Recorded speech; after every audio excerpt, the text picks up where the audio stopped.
이제 우리가 빌립보서 1장을 건너서 이제 2장으로 이제 막 이제 첫 걸음을 내디디고 있는데요. 1장에서 결국 하나님이 주시는 말씀은 전쟁과 같은 그런 상황이 우리에게 오더라도 두려워하지 말고 하늘의 방식으로 이 땅을 계속 살아내라고 하는 그것이 결국은 우리에게 주시는 말씀입니다. 그 이제 이 장을 보니까 맨 처음에 그러므로 라는 첫 단어가 그러므로입니다. 그러니까 그거 아니겠어요? 그러니까 이제 어떻게 우리의 관계를 견고하게 해서 친밀함을 가지고 교회의 하나됨, 그러니까 연합을 이루어낼 것인가, 그거를 이제 말씀하시고 계시는 거거든요. 근데 여기서 이제 한 가지 우리가 꼭 알고 넘어가야 될 게 뭐냐면, 이 헬라어하고 이 우리말하고는 순서가 같지 않습니다. 이제 공부를 해보신 분은 번역들이 조금 틀린 번역은 아니지만 그래도 조금 더 정확하게 할 수 있으면 더 좋지 않았을까 하는 그런 마음들이 있거든요. 그래서 어순이 많이 조금 다릅니다. 예를 들면 거기에 오늘 4절 끝부분에 보면 번역은 이렇게 되어 있잖아요. 각각 자기 일을 돌아볼 뿐더러 또한 각각 다른 사람들의 일을 돌보아 나의 기쁨을 충만케 하라. 번역은 이렇게 돼 있어요. 근데 이거를 헬라어를 좀 보면 사실은 앞쪽에 나오는 말이 뒤에 가 있고 여기에 뒤에 가 있는 말이 사실은 헬라어 원문에는 앞에 있거든요. 그게 무슨 말이냐면요. 그러므로 나의 기쁨을 충만하게 하기 위해서 라는 요 표현이요. 헬라어에는 사실 앞쪽에 나옵니다. 그러니까 이런 거 아니에요. 그러므로 나의 기쁨을 충만케 하기 위해서는 이런 요소들이 필요하다 라고 지금 말씀하고 계신 거거든요. 그러니까 뭐 번역이 틀렸다는 건 아니지만 조금 의미가 와 닿는 게 좀 다릅니다. 그러니까 하나님의 기쁨을 우리가 충만하게 하기 위해서 하나님을 기쁘게 하는 것이 우리의 신앙 아닙니까? 삶의 모습인데 그렇게 하기 위해서는 이런 요소들이 반드시 필요하다라고 지금 말하는 거거든요. 그러니까 아버지의 어떤 마음, 그죠? 부모의 마음과 아비의 마음, 그 목자의 마음이 여기에 잘 나와 있는 거 아니겠어요? 그러니까 아무리 여러분 자녀가요 좋은 대학을 나와서 예를 들어서 좋은 직장을 다니고 있는데 있어도 그 자녀들이 만약에 항상 다투고 뭔가 이렇게 잘 지내지 못하는 것을 보면 그 부모의 마음이 굉장히 근심스럽습니다. 그건 전혀 부모의 기쁨이 아니죠. 그러니까 이것처럼요. 지금 바울이 뭐라고 했냐면 그 성도들이 한 마음과 한 뜻이 되는 것이 바울에게 무엇보다 큰 기쁨이다. 큰 기쁨이다라고 얘기했잖아요. 그러니까 그걸 더 넓게 보면 결국 하나님이 보실 때는 그죠? 우리가 한 마음이 되고 한 뜻이 되는 것, 그것이 하나님에게는 큰 정말 기쁨이 되어진다. 바로 그 말씀이거든요.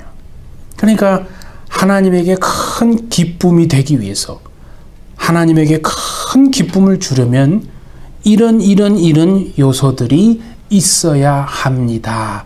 라고 지금 그 얘기를 하고 있는 거거든요. 그래서 1장과 지금 이제 연결이 되어지는 겁니다. 자, 그래서 1절 한번 말씀을 한번 보겠습니다. 그러므로 그리스도 안에 무슨 권면이나 사랑의 무슨 위로나 성령의 무슨 교제나 긍휼이나 자비가 있거든. 이렇게 말씀하셨죠? 여기 보면요. 하나님이 지금 바울을 통해서 교회에 가장 가장 중요한 가치가 무엇이냐를 사실은 빗대어서 말하는 건데 이미 우리는 알고 있죠. 하나님이 바울에게 말씀하시는, 그래서 우리에게 말씀하시는 교회의 가장 큰 가치는 바로 하나됨이거든요. 연합하고 하나 되는 거거든요. 근데 하나됨이 그래서 만약에 깨지게 하는 것이 있다면 그건 다른 말로 하면 예수님의 몸을 완전히 그냥 갈기 찢어 놓는 거와 똑같은 겁니다. 사람들이 그렇게 생각 잘 안 하거든요.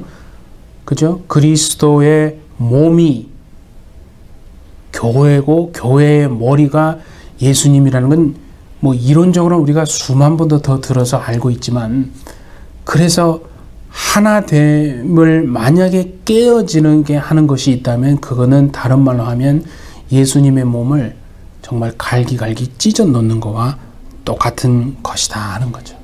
그래서 교회의 가장 큰 가치가 결국 하나됨인데, 그 하나됨을 떠받치고 있는 기둥이 본문에 보니까 4개가 나옵니다.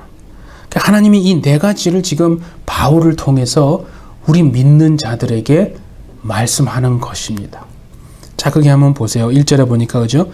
권면과 위로라는 말이 나옵니다. 그 권면과 위로라는 말을 헬라어로 보면요, 파라클레토스, 여러분 많이 들어보셨죠?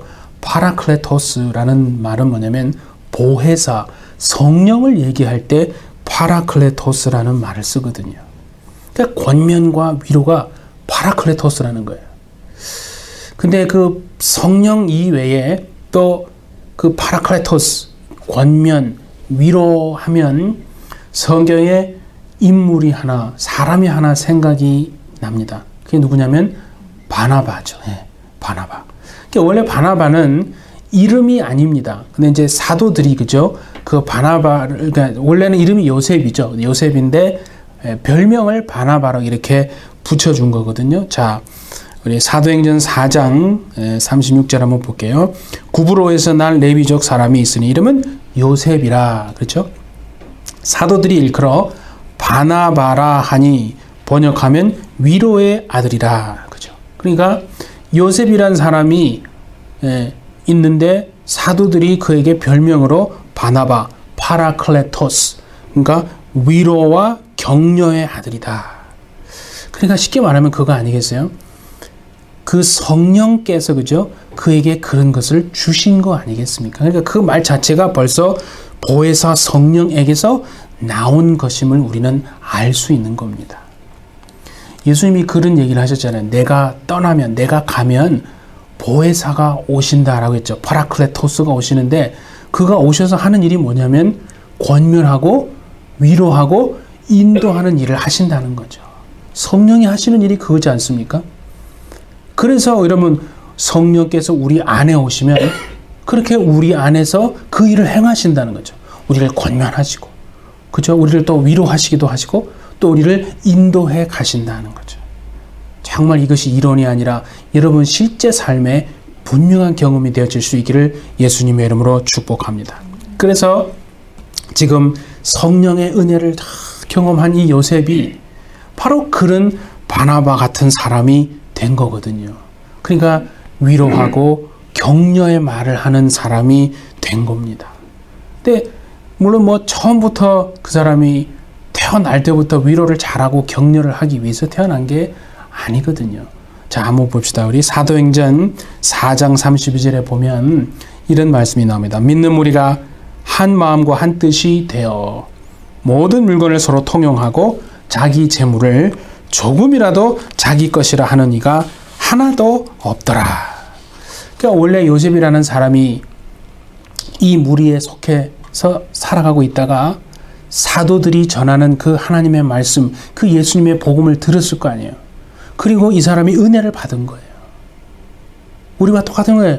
예수 믿고 말씀 듣고 은혜를 받고 성령이 임하니까 그 요셉의 삶이 바뀌어지고 변화를 했는데 어떻게 변화됐냐면 사도들이 가만히 보니까 이 사람이 너무나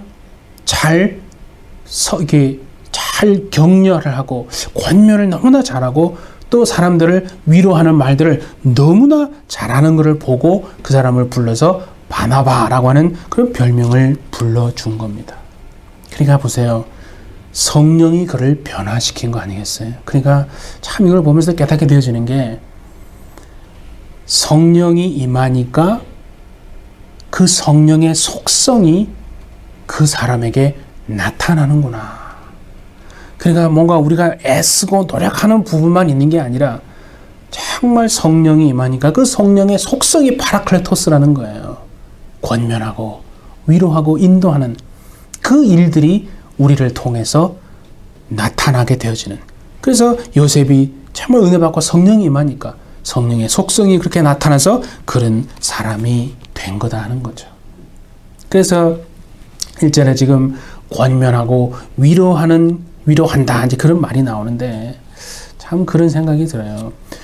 이 교회가 하나 되는 것을 정말 이루는 교회의 연합을 이루는 가장 1차적인 요소도 말이고 또 반대로 교회의 연합을 하나됨을 무참히 정말 깨버리는 원인도 결국은 말이구나 하는 참 그런 생각이 듭니다.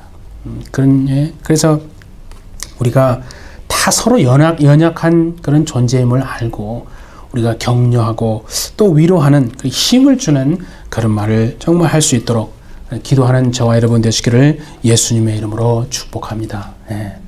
이런 말이 있잖아요. 코 밑이 열려야 마음도 열린다. 혹시 이제 그런 말 들어보셨죠?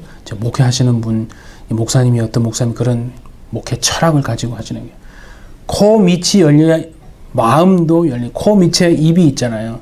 그 입이 열려야 마음도 열린다. 그러니까 같이 앉아서 어울려서 먹고 이렇게 마시면 마음도 그렇게 쫙 열리게 된다. 그런 뜻이 아니겠습니까? 그게 뭐 우리가 예를 들어서 그죠? 어떤 사람과 만나서 그냥 딱 할 얘기만 딱 하고 헤어지는 거 하고 그래도 만나서 이렇게 월남국수 한 그릇 하는 거 하고 헤어지는 거 하고는 벌써 이게 관계의 깊이가 여러분 다르지 않습니까? 그러니까 교회에서는요 정말 함께 모여서 먹고 마시고 하는 것이 대단히 중요한 것입니다. 진짜입니다. 근데 어떤 사람들 중에서는요 괜히 자기가 신령하고 똑똑한지 않은 사람들은 이렇게 말하는 사람이 있어요. 교회에 무슨 밥 먹으러 왔느냐. 근데 그 사람은요 정말 하나님을 모르고 성경을 몰라도 너무 정말 모르면 그런 말을 하는 거예요. 그렇게 말하는 사람 치고 여러분 헌신하고 희생하고 손해보는 그런 사람 보셨습니까?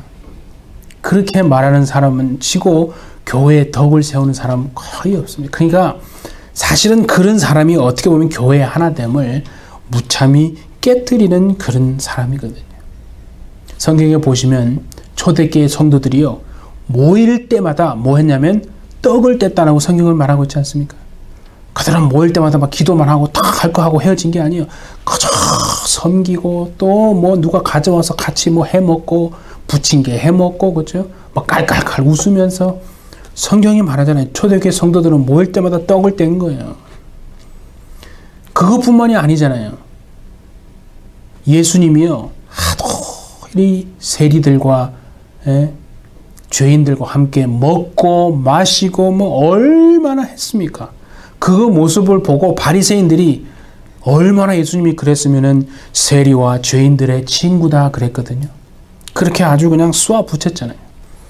예수님도 그렇게 죄인들과 세리들과 함께 먹고 마시고 했다는 거예요. 그러니까 분명히 여러분 우리가 같이 밥을 먹고 이렇게 하면서 뭘 합니까? 삶의 그런 여러 가지 많은 일들과 애환들을 나누는 거 아니겠습니까? 그러니까 밥 먹고 얘기하면서 내가 목사님을 위해서 또 내가 우리 장로님을 위해서 내가 우리 또 집사님을 위해서 내 기도해야 되겠구나 하는 어떤 그런 결단도 그죠? 참 마음에 가지고 그 성령께서 이렇게 하나 되게 하시는 것을 경험하는 거거든요. 그래서 여러분 부흥하는 교회는요 잘 먹는 교회인 줄 믿습니다. 잘 먹는 교회가 부흥합니다. 예. 그러니까 뭐 밝혀진 거 아니겠어요? 정말 풍성한 식탁이 있는 우리 해피처치가 되주시기를 예수님의 이름으로 축복합니다. 예. 그리고 이제 그 교회 하나됨을 떠받치는 또 두 가지 기둥이 거기에 보면 나오잖아요. 긍휼이나 자비라고 얘기했잖아요. 앞에는 권면이나 위로. 또 두 개는 긍휼이나 자비라는 거죠. 근데 이걸 제가 한번 찾아보니까요. 이 긍휼이나 자비라는 말이요. 원문에 보니까 사람의 이 안에 있는 내부 장기를 나타내는 용어더라고요. 이게 너무나 저도 신기했는데 긍휼은 위를 말해요. 위, 사람의 위. 그리고 자비는 뭐냐면 내장을 말하는 거예요. 그러니까 지금 하나님이 바울을 통해서 말씀하시는 교회 하나됨을 떠받치는 긍휼과 자비는요. 어떤 거냐면 적어도 우리의 내장이 막 울리는 그 수준의 긍휼과 자비라는 거예요. 우리의 내장이, 내 내장이 울리는 수준이 되어야 하나님이 말씀하시는 지금 긍휼과 자비라는 거예요. 제가 이걸 보면서요. 정말 나는 그동안에 긍휼과 자비가 하나도 없었구나. 그런 생각을 하고 참 회개합니다. 성경에 보면 예수님 앞에 무리들이 나왔어요. 예수님이 천국을 복음을 말씀하십니다. 그렇죠? 이제 빈들인데, 그죠? 저녁이 됩니다. 근데 저녁이 되니까 먹을 것이 없어요. 그래서 그게 앞 모인 무리들이 막 배가 고플 거 아니에요. 그 성경을 보니까 예수님이요. 그들을 보면서 뭐라고 했냐면 부모 없는 고아와 같이 그 무리들을 보셨다라고 하시면서 그 뒤에 한마디를 하셨는데 민망히 여기셨다는 말이 있더라고요. 그 예수님이 그들을 향해서 민망히 여기는 게 무슨 게 도대체 어떻게 하는 게 민망히 여기시는가? 그 제가 찾아보니까 이 민망이라는 단어가요. 바로 내장을 말하더라고요. 우리 몸 안에 있는 내장. 그러니까 마치 그 무리들을 보면서 부모가 없는 고아처럼 여기시며 민망히 여기시다는 말은 주님 자신의 창자가 그들을 보면서 막 창자가 끊어지는 듯한 아픔을 주님은 가지셨다라고 말씀하는 것이더라고요. 정말 나와 이 주님의 수준은 너무나 다르구나. 제가 이렇게 보면서 그래서요. 이 긍휼과 자비가 있거든이라는 말은 내가 상대의 아픔을 들었을 때 내 창자가 마치 끊어지는 듯한 그런 아픔을 가지고 동참하는 것. 그게 지금 하나님이 말씀하시는 긍휼과 자비의 수준이구나. 근데 그런 생각 들지 않으세요? 그 정도 되려면 적어도 가족 관계 정도는 돼야 되지 않겠습니까? 그렇죠? 그 정도의 정말 상대의 아픔에 대해서 내 창자가 끊어지는 아픔으로 동참하려면 사실은 가족 같은 그런 관계가 되어야 가능한 겁니다. 하나님이 오늘 말씀하시는 그 수준의 긍휼과 자비가 우리 해피처치에 나타날 수 있기를 예수님의 이름으로 축복합니다. 자, 그리고 3절을 한번 봅니다. 3절에 보니까 아무 일에든지 다툼이나 허영으로 하지 말고 오직 겸손한 마음으로 각각 자기보다 남을 낮게 여기라 그랬죠. 낮게란 말은 낮게가 아니고 시옷입니다. 더 훌륭하게 여기라 그런 뜻이죠. 근데 이게 겸손이란 말은 그게 뭔가 한번 보니까 그 순수한 기독교라는 그런 책이 있어요. 순수한 기독교라는 책에 보면 그렇게 돼 있어요. 자신이 지독하게 교만한 존재라는 걸 알 때 겸손이 시작된다. 겸손하다는 게 아닙니다. 자신이 지독하게 교만한 존재라는 걸 알 때 비로소 겸손이 시작된다는 거예요. 그러니까 그 말은 겸손의 단계가 있는데 겸손의 첫 번째 단계는 뭐냐면 자신이 교만하다는 것을 아는 것이랍니다. 그게 교만의 아직 겸손이 시작되는 첫 단계. 그러면 그 다음 단계는 뭐냐고 보니까 자신을 하나님 앞에서 계속 낮추는 것입니다 하는 거죠. 우리 성경에 보면 베드로가 그죠? 그 십자가에서 죽으신 주님을 물가에서 다시 만났잖아요. 그때 주님 앞에서 베드로가 뭐라고 했냐면 나를 떠나십시오. 왜냐하면 나는 죄인입니다. 그래서 진짜 겸손은 뭐냐면 나의 본질이라고 해야 돼. 나의 어떤 실체를 아는 것이 그게 진짜 겸손이구나. 그게 두 번째 단계라고 하면 그 다음에 겸손의 단계는 뭐냐면 이제 주님과 그죠? 끊임없는 교제 안에서 살아가는 것이다. 그죠? 물론 우리는 뭐 여전히 그죠? 부족하고 넘어지고 쓰러지고 실수합니다. 그런데 그 모습 그대로 우리가 하나님 앞으로 나아간다면 오늘 이 말씀처럼 허영을 벗어버리고 나 자신보다 남을 낮게 여기는 그런 삶을 살게 되어질 줄 믿습니다. 네, 그렇지 않겠습니까? 자, 그러면 이제 마지막으로 한번 우리 4절을 한번 봅니다. 4절에 보니까 이렇게 번역이 되어 있어요. 각각 자기 일을 돌아볼 뿐더러 또한 각각 다른 사람들의 일을 돌보아 나의 기쁨을 충만케 하라. 제일 처음에 말씀드렸잖아요. 이거를 번역을 이렇게 했어요. 그러니까 참 이게 중요한 건 여러분 순서입니다. 헬라어는 우리말과 순서가 다르거든요. 제가 이걸 다 찾아봤어요. 수십 개의 영어로 된 걸 제가 보질 얼마나 많습니까? 뭐 NIRB부터 뭐 ESV, 뭐 NLT, 뭐 킹 제임스 뭐 쭉 다 찾아봤는데요. 다 이렇게 이렇게 돼 있어요. 그러니까 내가 먼저고 그리고 시간이 되고 여유가 되면 다른 사람의 일을 돌보아 그의 주님을 기쁨을 충만케 하라. 그럼 항상 내가 먼저고 이렇게 나를 돌본 다음에 그 다음에 이제 남을 돌보는 게 좋지 않겠는가. 이렇게 번역이 되는데요. 원문에는 그렇지 않습니다. 여러분. 제가 읽어보고 깜짝 놀랐어요. 지금까지 저는 그렇게 알고 있었구나. 그래서 제가 다 찾아보고요. 유진 피터슨이 쓴 The Message 성경 있죠.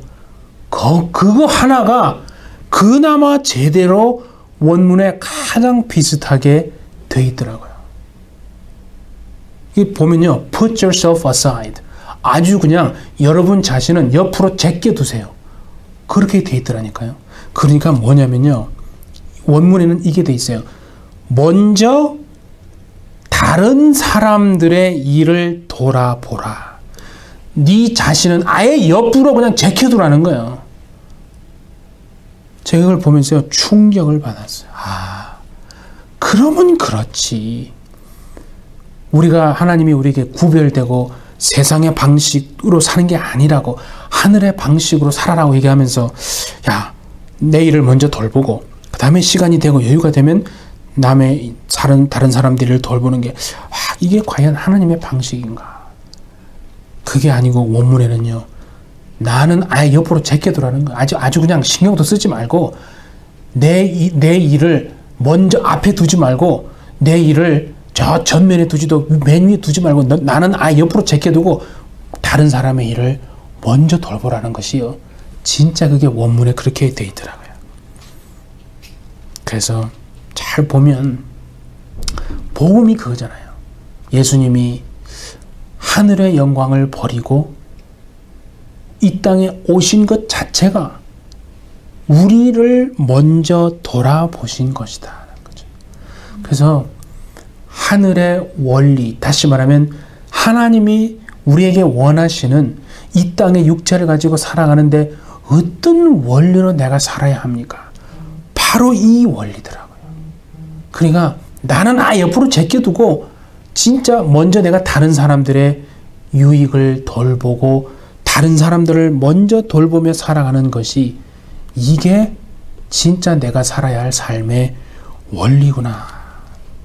그러니까 우리가요, 내 자신을 돌보기 전에 먼저 다른 사람들을 돌볼 수 있는 그 마음이 뭐냐라고 생각해 보니까 그게 십자가를 지는 마음이더라고요. 그렇죠? 그게 세상 방식과 다른, 항상 마음에 고민이 있었거든요. 세상 방식과 다르게 구별되어 살아가는데, 아니 그런 말은 수없이 나도 하고 듣고 했는데, 내가 하나님 앞에 서면 그래도 내가 먼저지. 아니 내가 여유가 있은 다음에 내 코가 석자인데, 그런 마음에 대한 답을 제가 찾지를 못해가지고 항상 괴로운데, 이 말씀을 보면서 진짜 하나님이 그렇게 말씀하시는 것 같습니다. 세상의 방식과 다른 게 진짜 이거구나. 세상은 그렇게 말하지 않습니까? 아니 나 자신을 돌보는 게 먼저지. 어떻게 나를 제껴두고 다른 사람들의 유익을 먼저 돌보는, 그런데 그게 십자가를 지는 마음이라는 겁니다. 자, 우리 요한복음 14장 27절을 한번 보시면요, 그게 분명히 더 나와 있어요. 주님이요 우리에게 말씀해요. 평안을 너희에게 끼치노니 곧 나의 평안을 너희에게 주노라.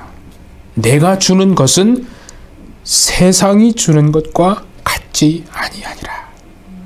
그러니까 주님의 평안이라는 거예요. 세상이 주는 게 아니라는 거예요. 세상의 평안은 뭡니까, 여러분? 세상의 평안은 병이 걸렸는데 병이 나으면 평안합니다.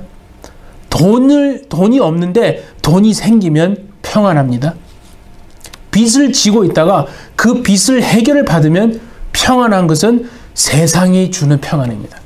그런데 주님은 지금 그게 아니라고 했잖아요. 주님은 뭐냐면 세상이 주는 것과 같지 않다라고 말씀하신 건데, 중요한 거는 뭐냐면 주님이 지금 이 말씀을 하신 다음에 뭘 했냐라고 많이 보니까요, 주님이 이 말씀을 하시고 감람산으로 가셨어요. 십자가를 지시러 죽으시러 이 말씀을 하시고 감람산으로 가셨더라고요. 그러니까 주님이 말씀하신 평안의 본질은 뭐냐면, 십자가를 당신께서 지심으로 모든 인류가 구원을 받게 되는 그 유익을 생각함으로써 누리는 기쁨, 그것이 주님이 말씀하신 평안의 본질이구나. 그러니까 여러분, 내가 다른 사람이 지금 얻을 유익을 생각하면서 내가 희생하는 것을 기뻐하는 마음은요, 그건 세상에서는 불가능합니다.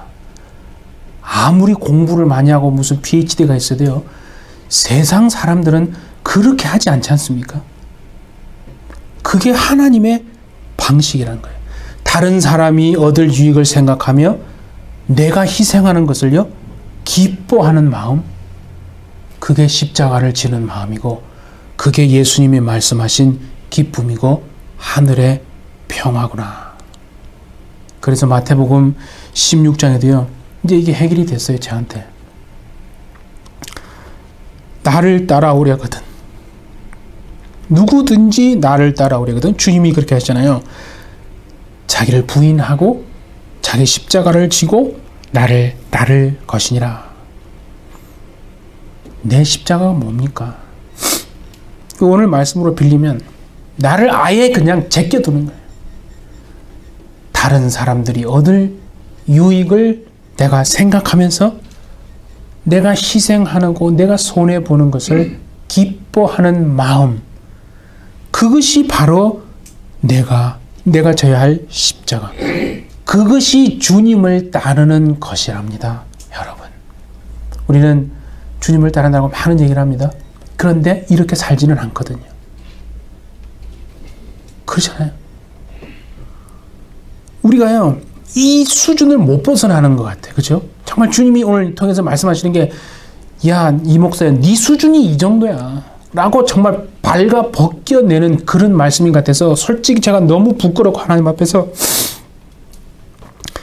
다른 사람의 얻을 유익을 생각하며 내가 희생하는 것을 기뻐하는 마음, 그 십자가의 마음, 그것이 주님을 따르는 거라고 했는데, 과연 이 말씀에 비춰보면 나는 정말 그렇게 살지 못했구나 하는 마음이 참 듭니다.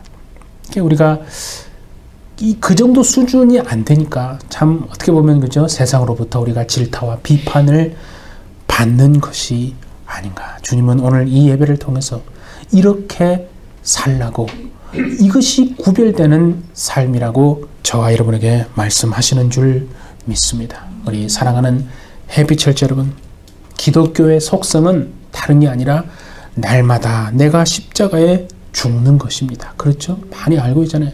그러니까 내가 희생하고 내가 손해봄으로써, 그래서 다른 사람에게 어떤 그죠?